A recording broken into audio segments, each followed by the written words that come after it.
নির্বাচনের মাঠে একে অপরের প্রতিদ্বন্দ্বী হলেও ভোট শেষ হতেই ক্যাম্পাসে ফিরে মেতেছেন খুনসুটিতে। রোববার রাকসুর নবনির্বাচিত ভিপি ও ছাত্র শিবিরের সভাপতি মোস্তাকুর রহমান জাহিদ এবং ছাত্রদলের পরাজিত ভিপি প্রার্থী শেখ নুরুদ্দিন আবিরকে দেখা যায় এমন হাস্যোজ্জ্বলভাবে কথা বলতে। চলে কোলাকুলি ও ফটো সেশনও। এদিকে রাকসু নির্বাচনের পর চিরচেনা পরিবেশে ফিরেছে রাজশাহী বিশ্ববিদ্যালয় ক্যাম্পাস।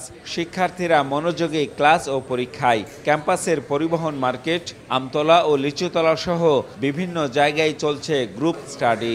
অনেকেই মেতেছেন আড্ডায়। তবে এখন নতুন আলোচনা রাকসু নেতৃত্ব নিয়ে। তারা কিন্তু ইশতেহার দিয়েছে যে 12 মাসে 24 সংস্কার, প্রতি মাসে যে টার্গেটটা সেটা যেন তারা পূর্ণ করতে পারে। আসলে অনেক ইশতেহার আছে যারা যেটা সে পূরণ করতে পারবে না, কিন্তু যেগুলো সম্ভব সেগুলো যেন তারা তাদের কথাটা রাখে। হলে দেখা যাচ্ছে অনেক স্টুডেন্ট বাইরে থাকে, সেকেন্ড ইয়ার থার্ড ইয়ারের পরে হলে উঠতে পারে, এই সমস্যাটা যেন আর না থাকে। রাকসু এইবার হয়ে যাওয়ার পর যে আর হবে না এইটা না, হয়তোবা আমরা আসি ক্যাম্পাসে নেক্সটে এদের এই কর্মকাণ্ডের উপর আমরা ভিত্তি করে পরবর্তীতে আমরা আবার তাদেরকে সিলেক্ট করব। কোনো দলের এজেন্ডা বাস্তবায়ন না করে বরং আমাদের শিক্ষার্থীদের অধিকারগুলো আদায়ের জন্য যেন তারা লক্ষ্য রাখেন। প্রত্যাশা থাকবে একটাই যে তারা যেন শিক্ষার্থীর পক্ষে কাজ করেন, তারা যে ইশতেহারগুলো দিয়েছে সেটা বাস্তবায়ন করার চেষ্টা করেন।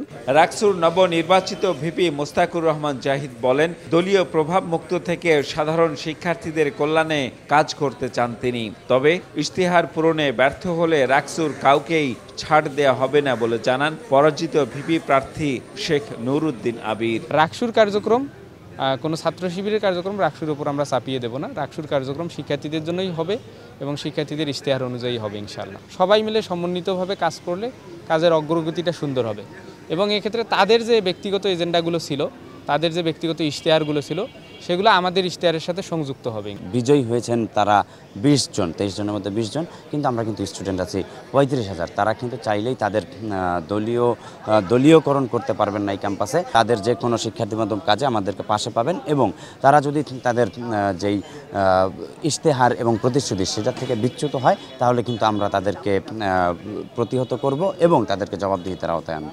রাকসুর সভাপতি ও বিশ্ববিদ্যালয়ের ভিসি জানিয়েছেন, গেজেট প্রকাশের পর শীঘ্রই দায়িত্ব দেওয়া হবে ছাত্র প্রতিনিধিদের হাতে। আমরা আনুষ্ঠানিকভাবে তাদের নিয়ে অতি দ্রুতই আমাদের কার্যক্রম শুরু করব আর কি। আর আমরা আশা করছি যে ছাত্রছাত্রীদের যে ইন্টারেস্ট এবং বিশ্ববিদ্যালয়ের পড়াশোনার পরিবেশ, তাদের সুযোগ সুবিধা, এগুলো নিয়ে আমরা নতুনভাবে নতুন উদ্যমে কাজ শুরু করার একটা সুযোগ পেয়েছি এবং এই সুযোগটা আমরা সবাই মিলে কাজে লাগাবো আর কি।